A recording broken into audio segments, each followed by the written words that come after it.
পোশাক পরিচ্ছন্নতা ভাবে তুমি তা করে না, কিন্তু একটা কথা, আপনি পোশাক পরবেন ভালো কথা, যেই পোশাক পরলে অন্য পুরুষ আকৃষ্ট হয় এমন পোশাক নারীদের পরা যাবে না। কথা কোন ঠিক না ঠিক? আর যদি যেই পোশাক পরলে অন্য পুরুষ আকৃষ্ট হয়ে যায় ওই মহিলাটা দাউস মহিলার মধ্যে পড়ে যায়। আম্মা জান খাদিজা তোমাকে বলা গো, আম্মা জান খাদিজা আল্লাহর নবীকে ডেকে ডেকে বলছেন, নবী আমি দুনিয়ার জমিনে 12 টাকা পয়সা চাই না, আমি কাপড় চোপড় চাই না গো, ও নবী আমি চাই আমি খাদিজা যেন ঈমান নিয়ে মরতে পারি। একটু জোরে কন্যা সুবহানাল্লাহ। ভাই খারাপ হইতেছে? হ্যাঁ খারাপ পা?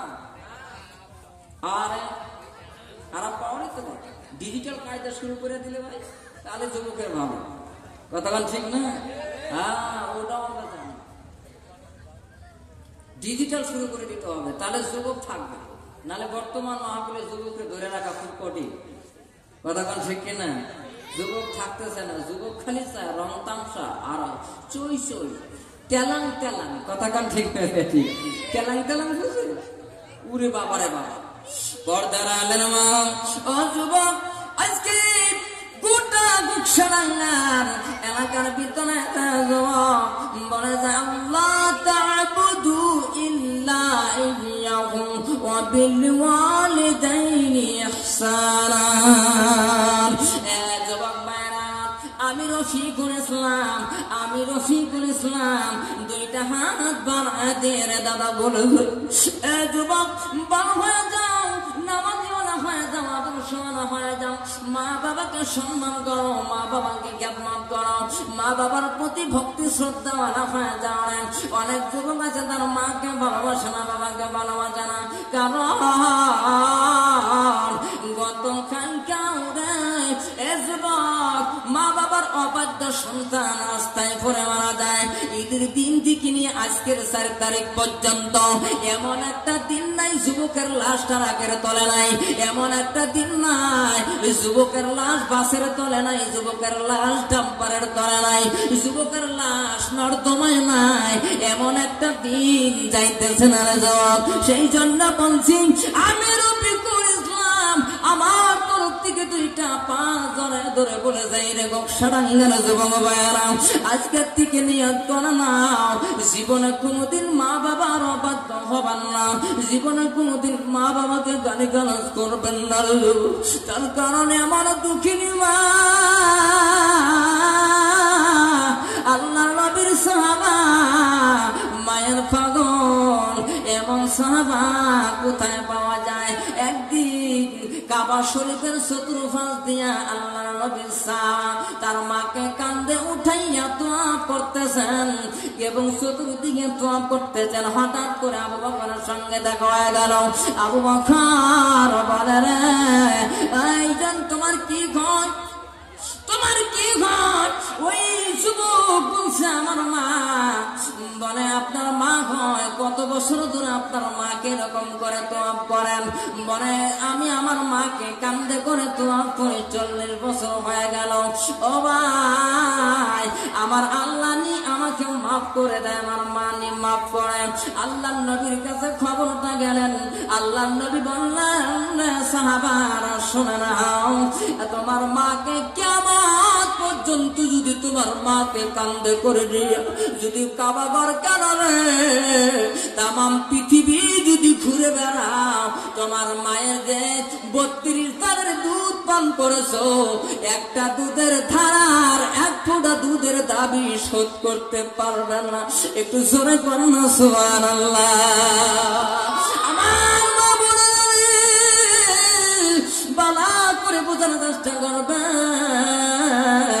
ও মা, তোমাদের মতো নারীরা আজকে জান্নাতের রমণী, জান্নাতি মহিলা কারা? যেই নবীর স্ত্রীরা জান্নাতে চলে যাবে, যেই নবীর মেয়ে জান্নাতে চলে যাবে রে। ও আয়েশা খাদিজার উদ্দেশ্য উত্তরসূরি আয়েশার উত্তরসূরি বিবি মরিয়মের উত্তরসূরি মা খাদিজা উম্মে হাবিবা উম্মে সালমার বিবি জায়নাবের উত্তরসূরি ও বিবি মরিয়মের উত্তরসূরি আসিয়ার উত্তরসূরিরা যারা বসে আছেন প্যান্ডেলে রেওয়া আজকে ভালো করে বুঝো ভালো করে শুনে না হরা এমন একটা কথা আছে রে একটা কথার মাধ্যমে তার স্বামীর কাছে এমন একটা কথা আছে তার বিবি যদি ওই কথাটা বলে দেয় একটা কথা বলার কারণেই তার বিবি তার স্ত্রী জাহান্নামে যাবে একটু জোরে কন্যা নাউযুবিল্লাহ ও মা গো একটু ভালো করে বুঝবেন ও মা তুমি যদি খাদিজার আদর্শওয়ালা হয়ে যাও তুমি যদি আয়েশার আদর্শওয়ালা হয়ে যাও রে তুমি যদি উম্মে হাবিবার আদর্শওয়ালা হয়ে যাও ও মা গো হযরত সুমাইয়া রাদিয়াল্লাহু তাআলা যদি আদর্শওয়ালা হয়ে যাও না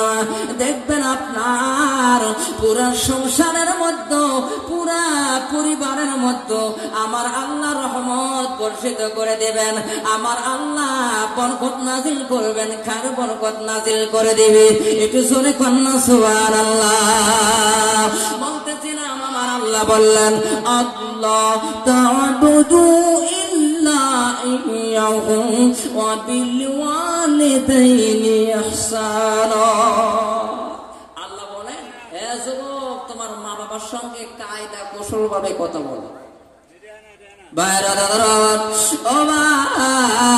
আমি আবার বলে রে ভাই আমি রফিক করেছিলাম তোমাদের দুইটা পা ধরে বলা যায় এবং সারাগার যুবক মাকে কষ্ট দেওয়া যাবে না গো মাকে কষ্ট দিয়া বাবাকে কষ্ট দিয়া আজকে যত পৃথিবীর জমিনে আপনি ইন্টারনেটে দেখেন আপনি মোবাইলে ফেসবুকের মাধ্যমে দেখেন যে কোনো অ্যাপসের মাধ্যমে দেখেন ইন্টারনেটে দেখেন আপনি নেট দুনিয়া খুলেন আপনি দেখেন যে কোনোদিন মা বাবাকে কষ্ট দিয়ে আর্মি সেলফি হতে পারে নাই মা বাবাকে কষ্ট দিয়ে মাস্টার হতে পারে নাই মা বাবাকে কষ্ট দিয়ে অফিসার হতে পারে নাই মা বাবাকে কষ্ট দিয়ে আলিম হতে পারে নাই মুক্তি হতে পারে নাই মা বাবাকে কষ্ট দিয়ে রে আজকাল টাকাওয়ালা পয়সাওয়ালা হতে পারে নাই মা বাবাকে কষ্ট দিয়ে রে যুবক আজকাল চাকরি মিলে নাই প্রত্যেকটা চাকরিওয়ালার পিছনে আদর্শ আছে তার মা বাবার কথা বলেন ঠিক না বেঠিক মা বাবা অতি আপন মা বাবার করহ যতন মা বাবা অতি আপন মা বাবার করহ যতন তিন কথার সাথে পায়া ভুইল যায় না তিন কথার সাথে পায়া ভুইল যায় না আল্লাহ নবীজির দয়া তার পাবে না আরে আল্লাহ নবীজির দয়া তার পাবে না যুবক ভাই কি বলবো রে মা কষ্ট করে মানুষ করলেন আজকে যেই মায়ের পেট থেকে আমরা জন্ম নিয়েছি আমার আল্লাহ দুনিয়ার জমিনে পাঠাইছেন মুসলমান প্রত্যেকটা মায়ে পরিশ্রম করে তার জীবন দিয়ে নেন প্রত্যেকটা সন্তানকে মানুষ করা যান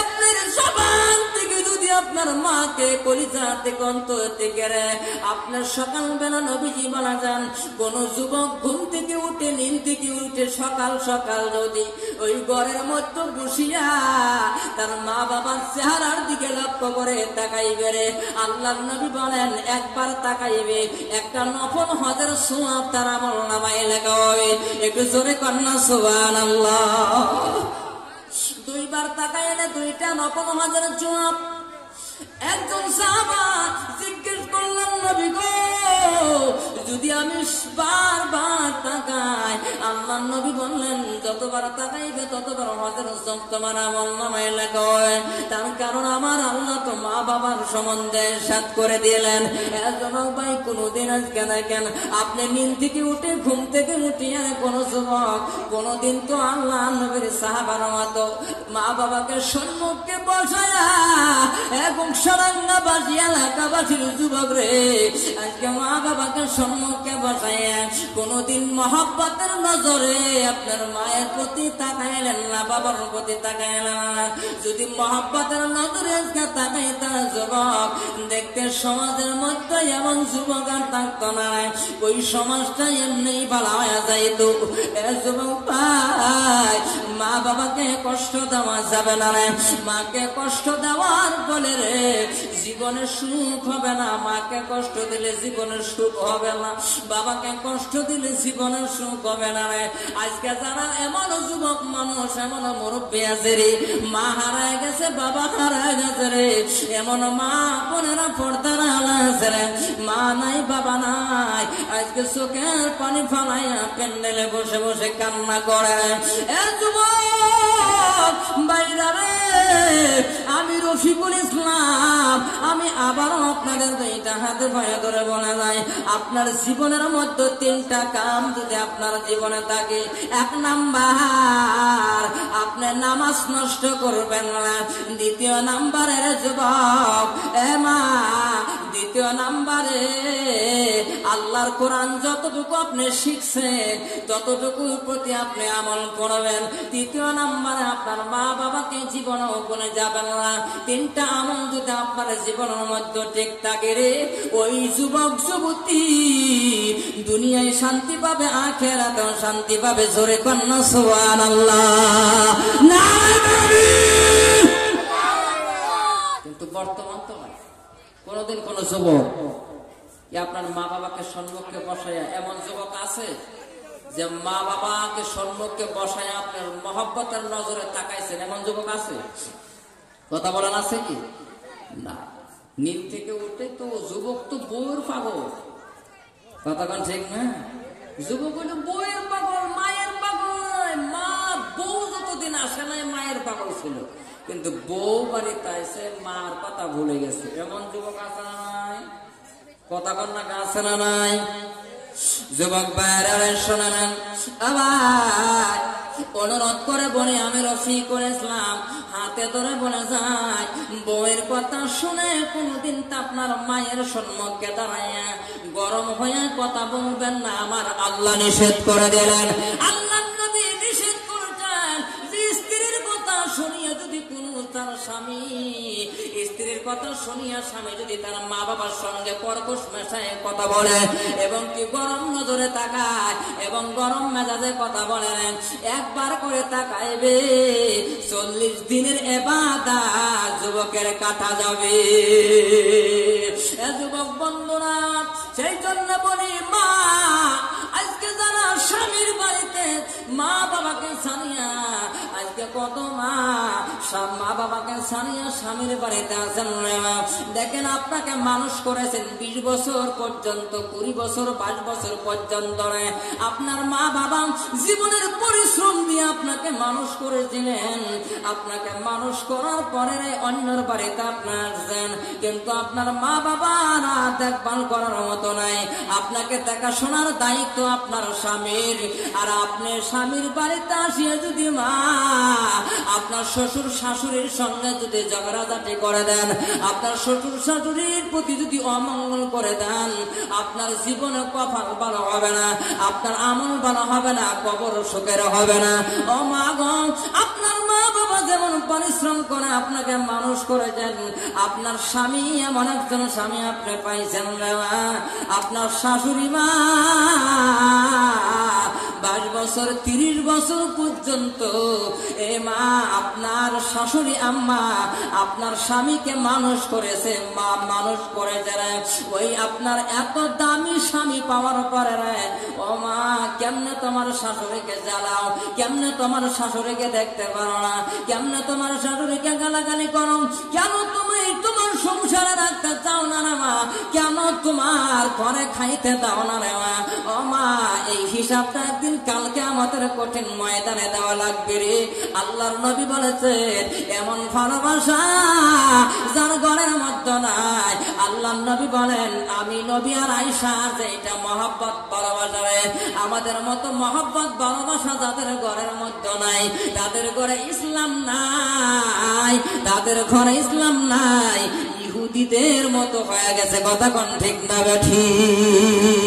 সাবধানে থাকিয়া নারী পর্দার আড়ালে হাদিস হারাম লেখে অন্য দেখিলে হাদিস হারাম লেখে অন্য দেখিলে সাবধানে থাকিও নারী পর্দার আড়ালে সাবধানে থাকিও নারী পর্দার আড়ালে।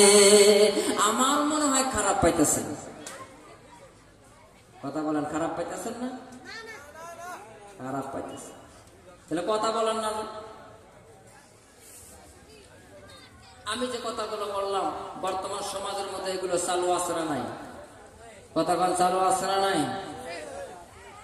এমন একজন প্রত্যেকটা গড়ে গড়ে কি বানাতে কি বা একটা নাতে একটা কেসাল, একটা নাতে একটা যে কোনো পর্যায়ে হোক একটা নাতে একটা কেসাল প্রত্যেকটা বাড়িতে আছে। কতক্ষণ ঠিক না বেঠিক? আপনি মুরব্বীরে জিগান, মুরব্বীরা আপনি জিগান কি গো মুরব্বী সুখে আছে? দেখবেন মুরব্বী বলার সাথে সাথে চোখে পানি ছেড়ে দিবে। আমি তো সুখে নাই বাবা, আমার ছেলেগুলো কথা শুনে না, আমার ছেলের বউগুলো কথা শুনে না, আমার বাড়িতে অশান্তি। আপনার যুবক কি জিজ্ঞান, যুবক বিবাহ করলে সুখে আছো? যুবক বলবে আরে সুখে আর থাকবো কি, আমার মা বাবা তো মেনে নেয় না। কথা কন ঠিক না বেঠিক? একটা না তো একটা ঝামেলা বেজে আছে। কারণ কি? কারণটা হলো ইসলাম পরিপূর্ণ আমরা বুঝি না, ইসলাম বাড়িতে ফিটিং করতে চায় না, ইসলাম বুঝতে চায় না, ইসলামের আমরা আদর্শ মানতে চাই না, তার ধারে কাছে আমরা যেতে চাই না। ওই জন্যই তো আমাদের আজ এই অবস্থা। কথা কন ঠিক না বেঠিক? আপনি একজন যুবককে মুরব্বীকে ভালো করে জিজ্ঞেস করেন 5 ওয়াক্ত নামাজের মধ্যে নামাজটা কিভাবে পড়তে হয়, দেখবেন মুরব্বী জবাব দিবে উল্টা পাল্টা। কথা কর ঠিক হবে ঠিক? তার মানে জীবনে তো মসজিদই যায় না, কিন্তু জুম্মার দিন শুক্রবারে জাগা হয় না। কথা কন হাসানা নাই? জাগাও উড়ে বাবারে বাবা, পাড়াপাড়ি উড়াউড়ি। আরো তো ঈদের দিন সকালবেলা তো আরো জাগা হয়। কথা কন ঠিক না? যে বেচরা সারাটা মাস এই 30টা রোজা রাখছে, 30টা তারাবি করছে, হে বেচরা ফজরের সময় যায় বেনামাজির জানায় পিছনের কাতারে দাঁড়াইছে। কথা কন ঠিক না ঠিক? ও শুধু নামাজ একবেলা কো, আজকে আমার একজন কই হুজুর কি বলবো মনের দুঃখের কথা। আমি জিজ্ঞেস করছি যে আপনি বিদেশে থাকেন, আপনি কি রমজানের এবার কি ঈদের নামাজ পড়ছেন? হুজুর বিদেশ থেকে আমি রোজার আগে আসছি, 30টা রোজা রাখছি, 5 ওয়াক্ত নামাজ পড়ছি এবং কি 30টা তারাবি আদায় করছি। হুজুর সারা মাস নামাজ পড়লাম, রোজা রাখলাম, আর ঈদের দিন সকালবেলা মসজিদে জাগা হয় না। সব বেনামাজি জীবনে মসজিদ আহে না। এই হেরাই যে এক কাতারে খারাপ হয়েছে, আগের কাতারে, আর আমি বারান্দায় নামাজ পড়লাম। হুজুর আমার মনে মনে একটা কি ডাউট হলো জানেন? আমি বললাম কি আপনার মনে কি উদয় হয়েছে? কয় হুজুর আমি নামাজ পড়া মনে হয় নামাজ পড়া বাদ দিয়ে হেদেরকে বাদাম দিয়ে ডাকবে, বাদাম দিয়ে বাইরে ডাঙা। আমি বললাম কেন আমাদের দাঁড়াইছেন আমাদের এই কথা মনে হয়? কি মনে হইব না? মানে সারা বছর নামাজ পড়লাম আমি, রোজা রাখলাম আমি, তারাবি করলাম আমি, আর জীবনে মসজিদও আহে না, জুম্মার দিন আহে না, শুক্রবারও আহে না, আহারে জীবনে কোরআন শিক্ষা করে না, জীবনে মুক্তবে আহে নাই, আর এর জন্য চান্স পাই না আজকে এই আগের কাতারে দাঁড়ানোর জন্য। এই দুঃখের জন্য আমি তাদেরকে পিটাইতে চাইছি। কথা কন ঠিক না বা ঠিক? কি একটা দুঃখের বিষয় না? বেচরা দুটা চোখের পানি ছেড়ে দিয়ে কান্দা না, আমরা বলে হুজুর এটা কাম। আমি বললাম যে ভাই আপনি তো নামাজ পড়তেছেন 5 ওয়াক্ত, যারা পড়ে না তাদেরকে ধাক্কাইয়া ধাক্কাইয়া ঠেলে ঠেলে আগের কাতারে বাড়ায় দাও। কথা কন ঠিক না বেঠি? পর্দার আলের মা গো, আজকের থেকে ওয়াদা করে যাও, এই বক্সারাঙ্গা বাসিমা আজকের থেকে ওয়াদা করে যাও না, আজকের থেকে এমন ওয়াদা করে যাও, এমন তওবা করে দাও যে আজকের পর থেকে কোনোদিন স্বামীর অমান্য হবেন না, স্বামীর হুকুমের অবাধ্য হবেন না। আপনার স্বামী যেইটা দিয়ে আপনাকে খুশি রাখবে আপনি খুশি থাকবেন। ও মা আজকে তওবা করে যাও, যারা আপনার শাশুড়ি হয়েছেন না, আপনার বৌমার শুধু দোষ দিলে হবে না রে। এমন সমাজের মধ্যে কিছুগুলা শাশুড়ি আছে রে, ওই শাশুড়ি দরজার শাশুড়ি আছে না নাই? কতক্ষণ আছে না নাই? শাশুড়ির জন্য বউ টিকতে পারে না। শাশুড়ি মা তুমিও যদি ভালো হয়ে যাও, তুমি তো একদিন মা বৌমা ছিলা, তুমি তো একদম মেয়ে ছিলা, তুমি শাশুড়ি হয়েছো, তুমিও ভালো হয়ে যাও, তোমার বৌমাকে তোমার নিজের মেয়ের মতো মানুষ করো।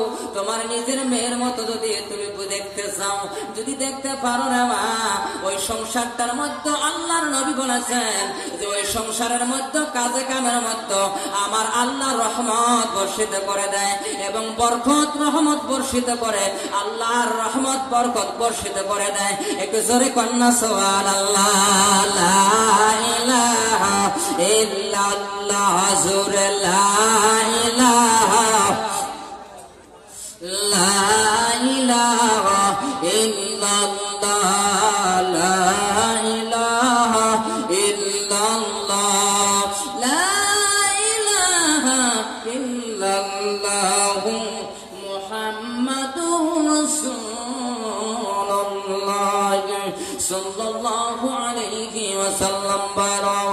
এমন একটা জায়গার মধ্যে আমি আপনি বসছি না দাদা, এই জায়গাটার মধ্যে সারাটা রাত যদি এমনি এমনি বসে থাকি রে, এই জায়গাটার মধ্যে সারা রাত যদি এমনি এমনি বসে থাকি, তাও সওয়াব আছে। আমল নামার মধ্যে সব সগীরা গুনাহগুলি মাফ হতে হতে রে আমাদের আমল নামায় নেকিগুলো লেখা শুরু হয়ে যাবে। একটু জোরে কন্যা সুবহানাল্লাহ, নারে তাকবীর। কি বলবো মনের দুঃখের কথা, মদিনার জমিনে হযরত ওমর রাদিয়াল্লাহু তাআলা আনহু কেমন ছিল রে, শুধু নেকির আদা নেকির আশায় সওয়াবের আশায় হযরত ওমর তিনি বিছনার মধ্যে ঘুমাইতেন না। বর্তমান জামানার যুবক নেকি করতে চায় না, যুবকের খুন বেশি, যুবকের দুনিয়াবি চিন্তা বেশি, আখিরাতের চিন্তা কম। যুবকের দুনিয়ার টেনশন বেশি, আখিরাতের টেনশন কম। কথা কোন ঠিক না বেঠিক? যুবক আরে দুনিয়ার চিন্তায় যৌবন নষ্ট করে দিল। যুবক টেনশন করতে করতে রে তার ভালোবাসার মানুষটার লাগিয়া আর বাবা মেনে নেয় না, তার জন্য মনে মনে রে তার জীবনটা শেষ করে দিল যুবক। আজকে ওই যুবকদেরকে বলছে না হযরত ওমর রাদিয়াল্লাহু তাআলা আনহু মদিনার জমিনে ঘুরে ঘুরতে ঘুরতে রে এমন সময় হযরত ওমর রাদিয়াল্লাহু তাআলা ঘুরে ইশারার নামাজ পড়িয়া হযরত ওমর মনে মনে ভাবতেছে রে আজ এই জায়গার আমার আর এরিয়ার মধ্যে থাকবো না রে, আমার এরিয়ার বাহিরে আমাদের চলে যাইতে হবে।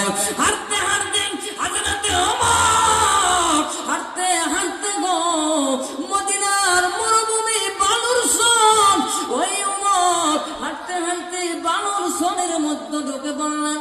আন্দার রাত হযরত ওমর এরকম সামান্য একটা ছোট টসলাইট হাতের মধ্যে নিলেন। টসলাইট হাতের মধ্যে নিয়ে হযরত ওমর মদিনার জমিনে মরুভূমির অঞ্চলের মধ্যে রে ভাই হযরত ওমর বাড়িঘর তালাশ করতেছে, টসলাইট মারিয়া মারিয়া বাড়িঘর তালাশ করে। হযরত ওমরের কেমন আদর্শ রে ভাই, এমন সময় টসলাইট মারিয়া দেখে রে এ বন্ধু, এবার তাকে দেখে মরুভূমির মধ্যে একটা পেপারের মতো রে, ওই পেপারের মতো একটা তাঁবু